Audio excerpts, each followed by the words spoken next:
Pete and Hannah's Watch List. I'm your host, Pete Mitchell. I'm here with my great co-host, Hannah!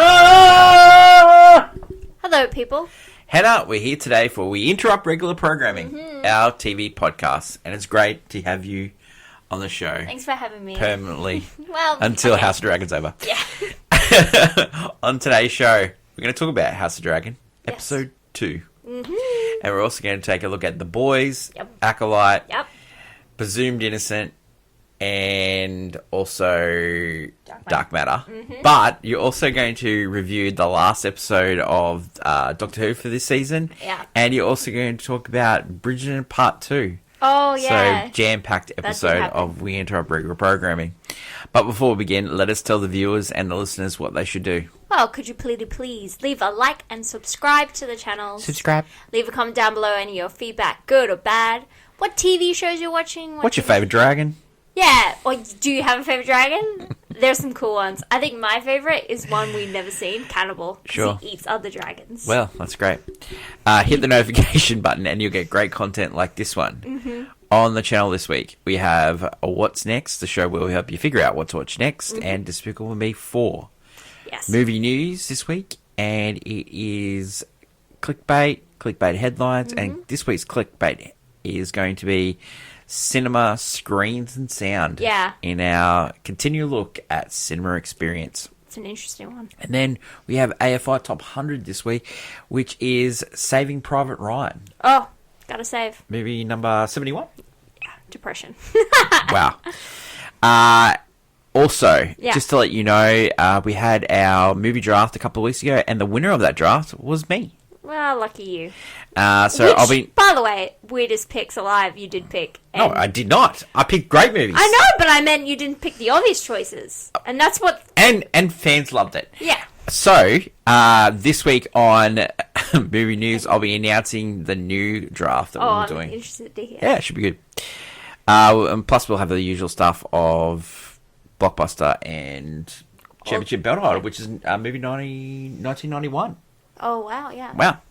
Let's get on to today's show and let's talk about House of Dragon, episode 2, Dun, dun, season dun. 2. Yeah. We start back in the aftermath of the horrific Blood and cheese event. end of the air. Wow. Which is, a child being unalived. Yeah. Alison is devastated. Yeah, but her devastation is more so of what Helena saw. Because her and Kristen were going at it, and she was kind of like, Man pure of cloth. and her, like, totally, all about the seven. And then the king, well, he pretends to be the king. Aegon is demanding answers. He wants to go to war. He's he's really upset over this attack. Yeah. He...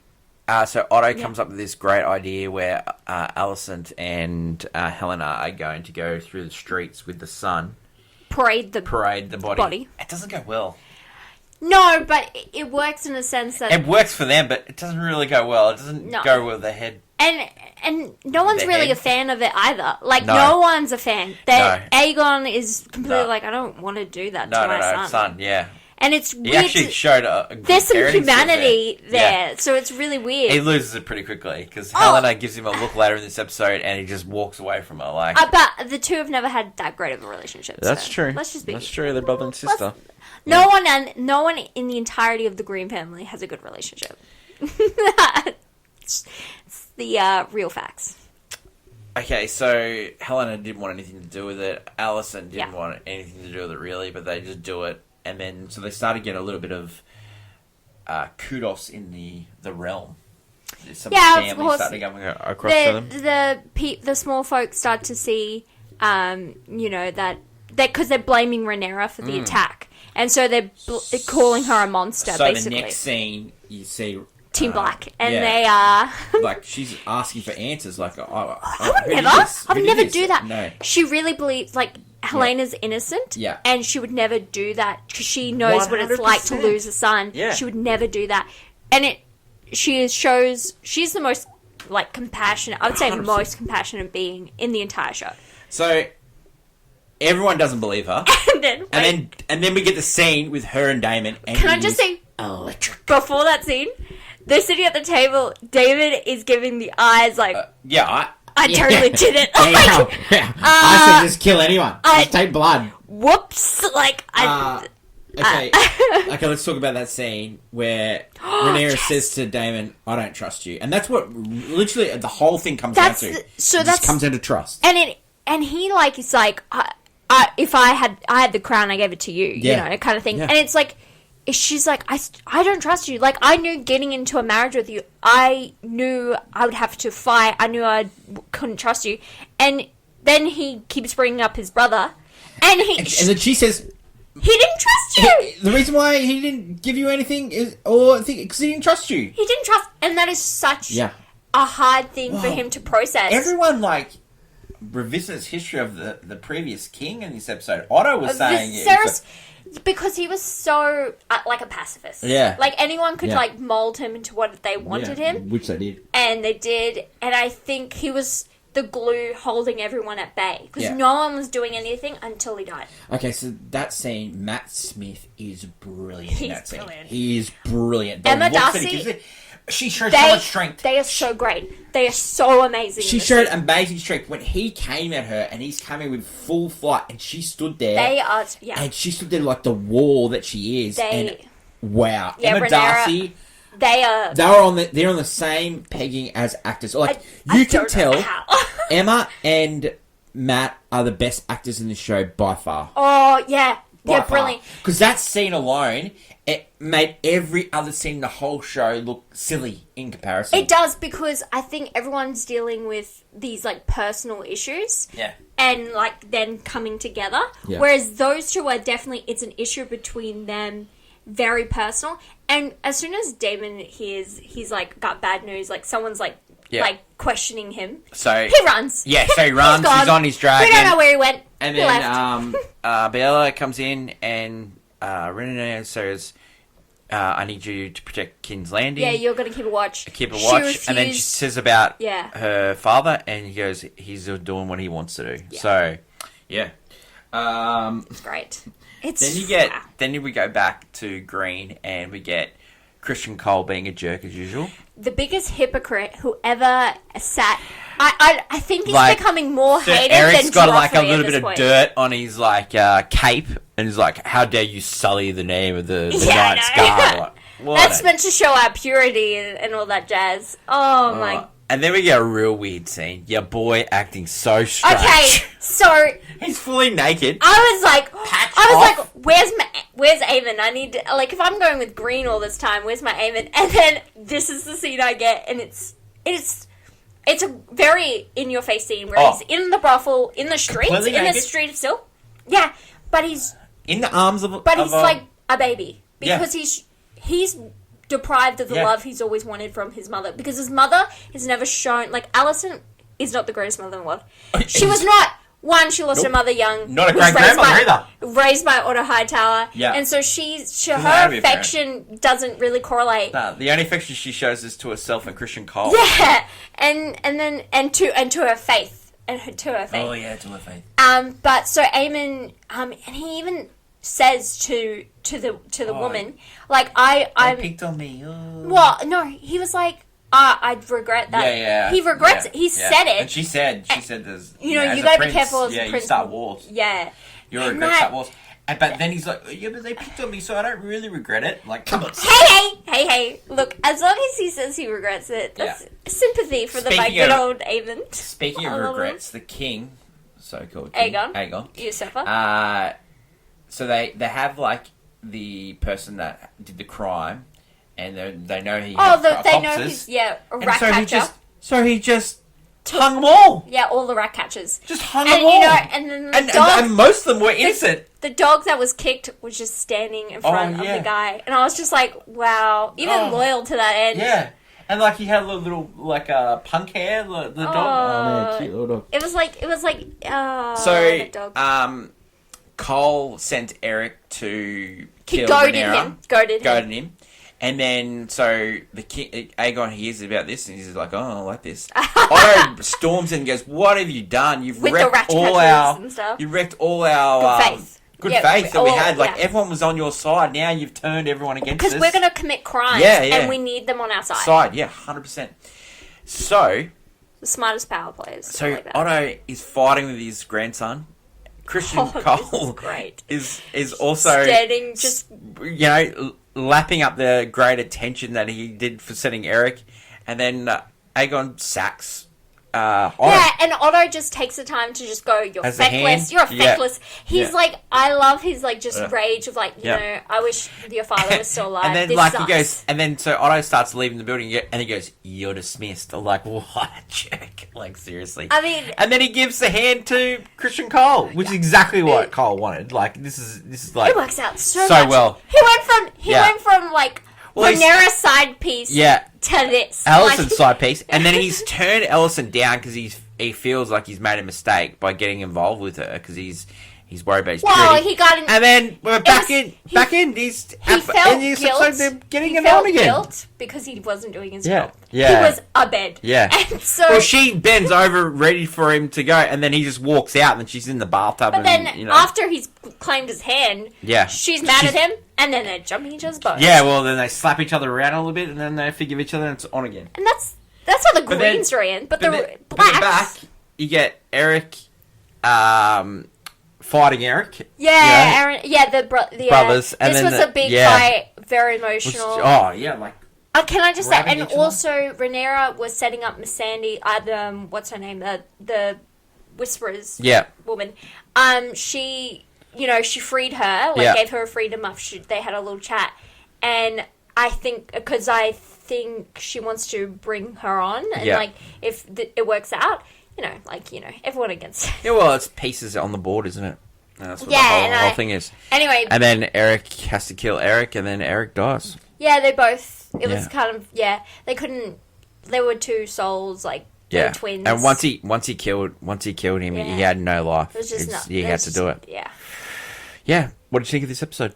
I think it's one of the real powerful episodes we're going to get in this season. I would have preferred the ending to be... I don't like with Black. Ending. The green. The ending, what are we... Again? With Rhaenyra and Christian Cole, their relationship is the weakest part of the show. But I get...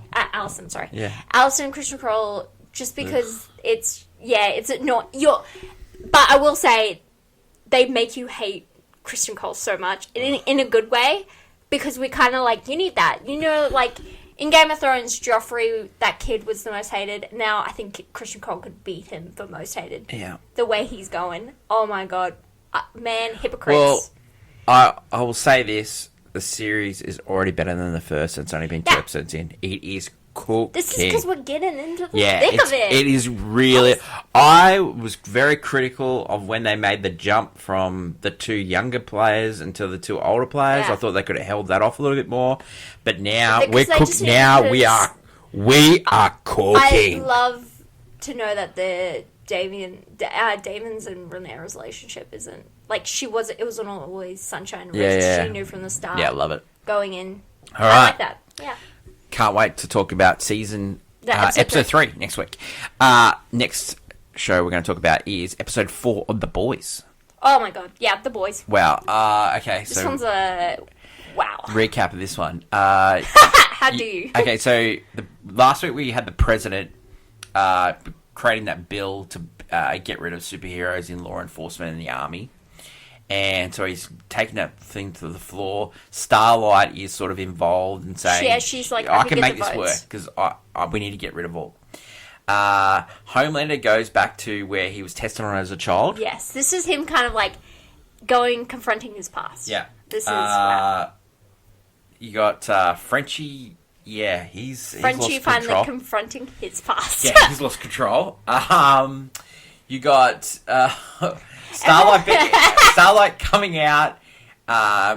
So everyone talking about her. Yeah, the Firecracker does a kind of a charity thing, and it's right across the road from Starlight's headquarters. And it was just about to really just lay all of Starlight's just a baggage all on. Yeah, talking TV. about getting rid of the baby and stuff like that. Yes, that Starlight did, in fact, as she got rid of a baby, and that she also just other things she did she was young. And then even when, later in the episode that they try to get Firecracker down, Firecracker, had inappropriate relationship with a 15-year-old. Yeah. And she turned it around and said she found God. Yeah. And she was immediately forgiven. Yeah. 100%. And it's like... Yeah.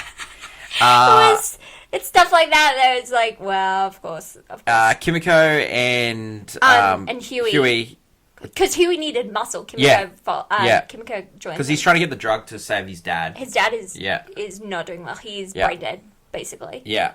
And they need Compound V, so he meets up with A-Train, which is crazy because, these two have a really bad history. Mm-hmm. And then A-Train's like, okay, I'll do it if, we'll forgive each other, blah, blah, blah. And then Starlight, the what do you call them, the ones after Kimiko, I can't remember, the light gang thing. Yeah. And her sister, after Kimiko again, they escape, but Kimiko realised she's the one that set up her sister to be in the Fight Club and, probably scarred her sister. So everyone's confronting their past. Yeah. And you're finding out everyone's like super damaged. Yeah. This is and then you have Butcher. He's hallucinating all these different people. And he had this weird like worm thing in him that kind of shoots out at one point in this episode and causes a gory death. Well, and Starlight attacks Firecracker, and then they're trying to escape, and then they walk past this van where it's just blood everywhere. Frenchie's on the outside. Butcher comes out and goes, "Hey, what's going on? I'm dead here," And it all came out that this was part of Sister Sage's plan. She was like, Starlight being pegged down is like one pebble down the mountain that she needed. And she basically tells the Deep in this episode, which are crazy, that because because the Deep tries to get it early in the episode and she rejects him. And then the Deep's like, we were just hooking up, like what happened? And so by the end of this episode he goes, okay, you have to lobotomize me if you want to sleep with me, because I want to have I've got to cut my... and he's like, I don't want to do that. She's like, don't worry, it'll grow back. And so you see this moment, you see him lobotomize her. Yeah. And then they have fun together. Yeah. And it's the craziest relationship. Let's go back to Homelander. Oh my god. You want to go back to Homelander? Man. Now, this is the most psychotic part of the episode. So he's tormenting the doctors. He locks one in, burns him alive. Another one, he gets him to take down his pants and masturbate in front of everyone. And then he's lasered his whole chunk off. And then he has to step on his head to finish him, and then he's talking to this other doctor. I can't remember her name. Yeah, but she's the one of the ones that orchestrated all. Then how the episode finishes that he's going down the elevator, and he's got blood all over his back, and then you open the door, and there's just like heads everywhere, like literally heads everywhere. And she's trapped in the room that he was always trapped in. Yeah, the bad room. Yeah, it's him just like he's basically cutting off. I've known how you parented me, I'm gonna parent my son differently, sort of thing like that. Yeah, but also it's just a way of like the past, like they were talking very majorly about how they could never stop him, so they controlled him by mentally making him like need for love and attention. And so you need that now. He's just he was like, I don't care about any of you now. I will say this is my favourite episode of this season so far, by far. Yeah, by far. I did not like the first three. I just love Sister Sage. Yeah, she's great. I love her, and I like her interaction deep. Yeah, I don't know why I like this. It shouldn't work. Yeah, it's great. Fun. We'll catch you next week for episode 5 of The Boys. Yeah. Next show I want to talk about is Acolyte. Oh my god. Yeah. Okay. Okay. This is a quick one. All right, because the episode is garbage. All the way. It's the most boring episode yet of this entire series, including but the third episode is a waste of time because it shouldn't exist. Okay, but this 4, episode is actually boring. So we're on the Chewbacca planet. Wookiee, it's not. I don't think are they on Kashyyyk? No, I think they're on a different planet. Where he's hiding out. So they're finding the Wookiee Jedi Master, and so he basically the only way the events of episode 2. The only way Sol could get a whole team to go and see this guy was basically to get Osha on their side. So they all team up. They all go to the thing. But at the same time, her sister and the other guy are heading in that same direction to defeat him. Yeah. We're just watching the whole episode. They're getting closer. Everyone's chatting. Blah blah blah. Yeah. And then they tell her to stay back, May, to stay back. You know, stay back, stay behind. And May finally decides that I want to be with Osha. I don't want to do this anymore. Yeah. So I'm going. She traps the other guy and says, "I'm just gonna go and hand myself in to the Wookiee guy. Like that's all I want to do." Yeah. So she's playing. By the time she gets there, that guy has been dead. Yeah. And it's by Saber, and she's like, "Oh no, he's here." Yeah. Yeah. And then so all the Jedi are all standing there and ready to arrest. And then old mate, they run at him, and then he uses the Force and flies them all back. The way he just like it just comes down. Yeah. Like he's like behind Osha, and he's just like he's coming down onto the ground. It's really menacing. Yeah. Great bad guy. Yeah. Well, we don't know anything about him. If they go back in the past and show his backstory, that's it. No, I don't think so. No, my problem with this entire episode is that Sol said to Osha that after all this is done, I'll tell you everything you need to know. And I'm like, okay, so they just set up his death, because any character that says, I will tell you everything once we get here, they're gone. We never hear the end. I hated it so much.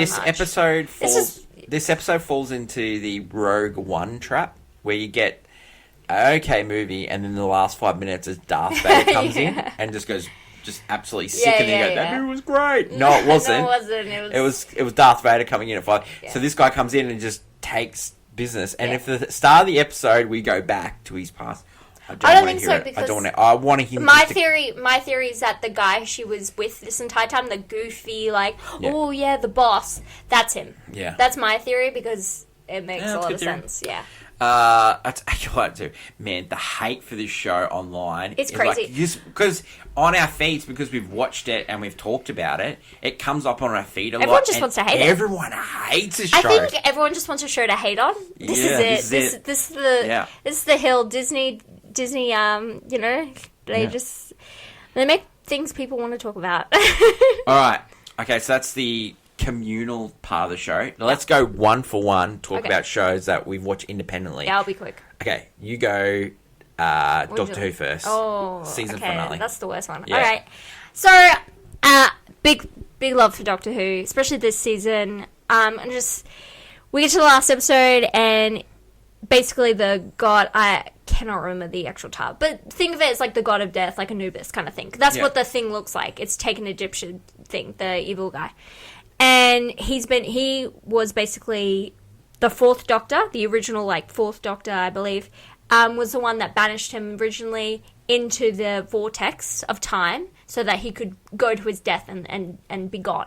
But he's been on the TARDIS the entire time, so every place the Doctor's ever travelled, he's been setting up basically ploys, and the whole universe is dead now that his plan is enacted. So the Doctor, Ruby and can't remember her name right now, May or something, I think, the Eighth Doctor's companion. They're together. They have to basically find a way to kind of figure out why he still hasn't, basically killed the Doctor and the companions. And because the god of death or whatever, he's basically wants to know who Ruby's mother is too. And the whole audience wants to know who Ruby's mother is. They find a magic spoon for some dumbass reason, and they manage to realize that it's fixed on a point in time where DNA testing was mandatory, and so Ruby can find out who her actual mum was. Yeah. They find the evidence, and basically then trap the god of death in, because he was always going to teleport them back. And they trick him, and he doesn't get to know who the person is, and manage to basically umbilical cord tie him to, like a dog on a leash, tie him to the TARDIS, and so he starts whipping around in the vortex while the TARDIS is going around. Basically, death equals life. It's kind of counteractive, and so everything came back to life after they, Jushin Morani eventually died in the vortex this time, actually. The end of the episode is built up this entire season. The fact that we know Millie Gibson, who's not coming back for the second season, she's not the companion. We know this is her last season, like her first and only season. They built up who she is, her whole identity, and it turns out she's just human. She's just like her mother was human. She's just a 15-year-old girl with a 15-year-old boyfriend that made a mistake. And then she just gave the baby away. Oh, wow. Like, she's just a normal person. Yeah, there was nothing special about her, despite the fact that some sort of creature from some sort of, like, godly presence wanted to know who her mother was because you couldn't figure it out. Yeah. Like, it's a really strange plotline, and it comes with the fact that anyone could be special. That's the whole idea. It's like, you could be the most ordinary person and be special, which is something that's been... It's the Last Jedi effect? No, it's actually Russell T Davies. He's done this before. Yeah. This is a mega repeat of Rose Tyler, even Donna, and all that. Like, basically the 9th, 10th Doctor. Yeah. Their companions, especially Rose, same storyline kind of thing, where she also is just an average person who then becomes super extraordinary and important to the time. And, yeah, so she's, like, basically found a mum, gonna find her dad. And they have this emotional goodbye. They're saying goodbyes. What I do like is that fact she's one of the first companions in a while. I think one of the other ones did too. Who just got an ending. She was happy going off. She wasn't... she didn't have to sacrifice herself at any point. So that was a positive note. But she... Yeah, the last bit, she says, I love you to the Doctor, and he says nothing back, and then she walks out the door. That was a repeat of Rose Tyler's ending, and I think it was just a sully moment. I think this entire season, to me, is a great refresh. Can't wait to see what they do next, but that ending is probably the build-up and everything. It's kind of like How Much Mother levels of ending. Ooh, wow. Where, for me, I like How Much Mother's ending, but for a lot of people, it was like, you built up How I Met Your Mother, and it was very disappointing. You built up she's the most important girl, and she was just a girl, you know? Yeah. And then her saying, I love you to the Doctor, only for him not to say it back. I'm like, that's not... I thought we've grown up from this. Like, you are repeating Rose Tyler. I love Rose. Let's just bring her back then. Like, yeah. Let's talk about Dark Matter. We're coming to the end with a penultimate episode. So all the Jasons are converging on Chicago. And Jason 2 kills one of them. Jason 1 talks to another Jason. They start planning, sort of strategizing and sort of where they're being. Daniela talks to Ryan, the Ryan that Jason 2 found in another world and brought back. Yeah. And she tells him that, Jason 2 was feeding him alcohol. Jason 2 attacks another Jason, locks him in the bathroom. Jason 1 purposely gets arrested, tells... So Daniela bails him out, and Daniela's like, mate, what is going on with you, And then he reveals the black box. He reveals that the one that is there is not real. They decide they're going to meet up at the Bean in Chicago, which we've been to. Yes. And it says, like, we're going to have an escape word. The escape word's Jupiter. And all these, like, Jasons are all coming to get Daniela to try and tell her the exact same thing. She is in a car crash. She pushes one of the Jasons down the stairs and locks him away. Wow. Ends up right at the end of the episode is Daniela and Jason. We assume it's one saying Jupiter, and then everything's all at ease. And then we find out next week what's going to happen. Oh, kind of like this is just the setup for whatever. Yeah. So hopefully it is Jason 1. It's played like it's Jason 1 at the end, but you never know. Like this, all these Jasons. Jason. Yeah. So, Bridgerton. Crazy. Let's talk about it. Yeah. Bridgerton Part 2 because it was split into 2 parts, which again you railed against it. You railed against that. So did a lot of other people because it did not help it. Because actually, when you go to the second part, it is not as great. Yeah. First part was a great build-up. Yeah. This was just a letdown. This whole season struggled with a lot of identity, I found. There was too many plot lines, and most of them don't really go anywhere. Yeah. For fans of the books, a lot of them are upset because they have changed a significant Do you know any love fans story. of the book? Yes, I do. I don't think they care so much, but others do because they've chosen to do a sapphire, lesbian romance with one of the Bridgerton sisters. Yeah. And I don't mind. I wish they would have actually set it up, her storyline like that, rather than just done what they were doing, which was making her just happy, pleasantly happy in her eventual marriage. But, they didn't set up that she could be attracted to a woman at all. Jeez. Which, if you're going to set up that's going to happen, maybe, I don't know, throw actual pebbles to make it sense. Yeah. I don't mind that change. I don't, again, they've not made Francesca, an enjoyable character, a big character to make you warrant, she's going to have, a great season of her own. She's not even going to be the main character the next season. Yeah. It will be Benedict, because they've set it all up, even up to the end of his, it's going to actually start with his storyline. But Penelope and Colin, I think the actors are great, the chemistry's great. The problem was, again, you just hated both of them up until probably the ending. They were making dumb decisions. It hurts that Penelope was a liar through this entire show.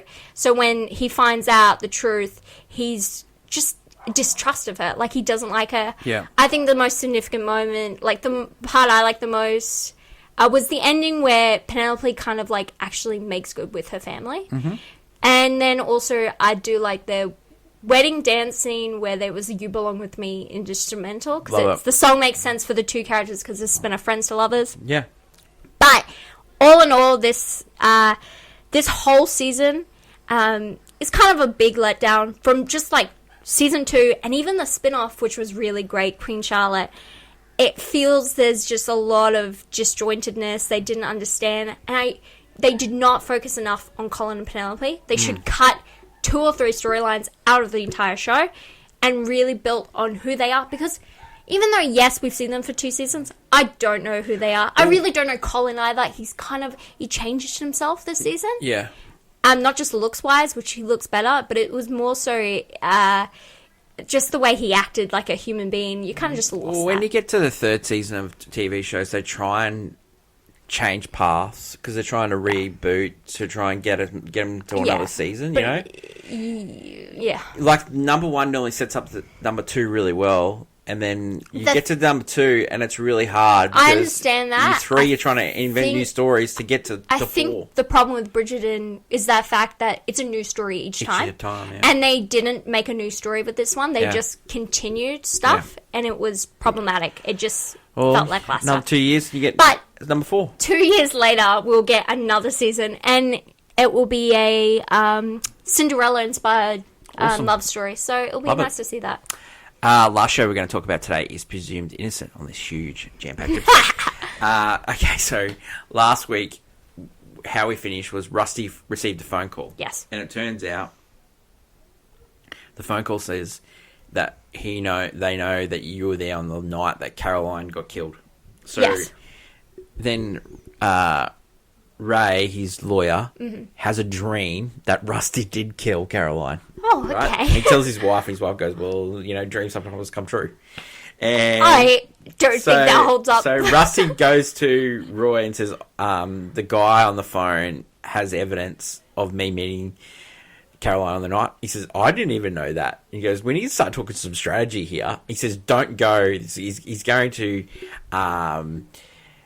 have you bugged, all this guy, And so Ray, they disagree, and so he goes to meet him. And it turns out the son of Caroline is the one that was taking the footage.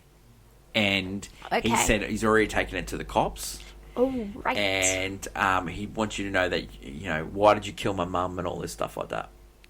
Son of a So then they have their first sort of pre-trial sort of meeting with the judge. Yeah. And Ray takes it to the judge that they've got this footage and they haven't released it. Well, the prosecution didn't want them to know that because it's just going to be a short trial window. It's 11 days, so they're going to give it later as possible. And then the judge goes, you need to get that footage, and you also need to release the scene to them. Yeah. So they go to the scene, and meanwhile, while this is happening, Rusty's wife, who is having a tough time dealing with things. Yeah, of course. Her husband's cheated on her. They were having a kid. Yeah, the person that died, and all this media attention. Well, she gets sacked from her job, basically. Sucks. So she goes to this bar, and she's having drinks with this bartender, and the bartender's flirting. You think they're going to sleep together, and she doesn't. And she goes to tell Ray's wife, and so then they're talking. She goes, "You should do it. You should sleep with him." So meanwhile, he's going to the crime scene, and he's getting flashbacks of the last night they had together. Yeah. And like all the things that they did to each other, and all and how he was trying to, convince her that they need to be together, and she was trying to say, "No, we don't need to be together." All right. Yeah. And so I think they're setting up the fact that he did it. So the TV show's setting up the fact that he did it. He did it. Yeah, and he can't remember. But then you get the prosecutor, and they're having meetings, right? And Nico says to the prosecution, Nico sends to Tommy. Yep. He says, "Mate, you're taking this way too personally. You need to be methodical here to get this guy. Yeah. All the things you're saying is not." He goes, "Mate, we're going to get it done. I'm going to make it happen." He goes, "Mate, you need to make this not personal. The only way you're going to get this guy." Ray will just keep knocking away. So Ray's got this lawyer that he used to work with on his team. She's like sort of seeing what's going on. You get right to the end of the episode, and Rusty receives the photos from the son through the prosecution. Yeah. He's going through it, and his son Kyle is in the photos. Okay. And Kyle already in the episode says, "Why don't you plead guilty and get manslaughter, and you'll be out in 8 years?" So Kyle is up to this big time. Oh, I think Kyle has nothing to do with that, but except that he wants his father to be punished for cheating on his mum. Yeah. Wow. Okay. But so there's so many different angles here. You just don't know where to look. Yeah. It's so good. I love this show so much. Yeah. Like Apple TV, you've done it again. Joyous They person. really do make great, thriller trash. So good. That is it for today's show. Thanks everyone for watching. Comment below if you've seen any of those shows. If you want us to keep recapping or get Flicker Show, we don't follow the show all the way to the end. A la The Veil, Elizabeth Moss. Stopped. That is my lovely co-host, Hannah. Great week on the channel. Don't forget to like, follow, and subscribe. We'll catch you tomorrow for What's Next. The show will help you figure out what to watch next. Until then, long live great television. And until we meet again, it's bye for now. Bye.